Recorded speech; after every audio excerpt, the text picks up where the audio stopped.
Montilla dona el tret de sortida a la primera pista coberta d'atletisme de Catalunya, a Sabadell. Aquestes instal·lacions de 12.700 metres quadrats i amb capacitat per 2.500 persones acolliran competicions locals, nacionals i internacionals d'atletisme, un esport que coneix bé el president de la Generalitat.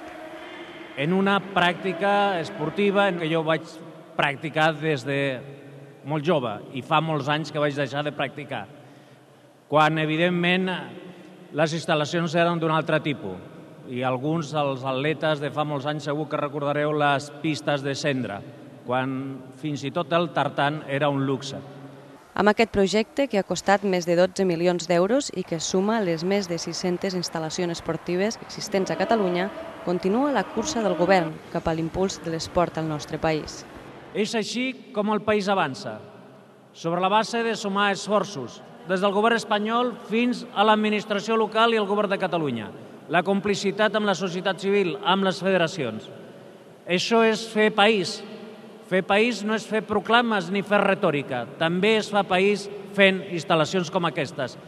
A Catalunya hi ha més de 13.000 clubs i 600.000 esportistes federats, dades que el president ha posat de relleu com a mostra de la importància de l'esport pels catalans.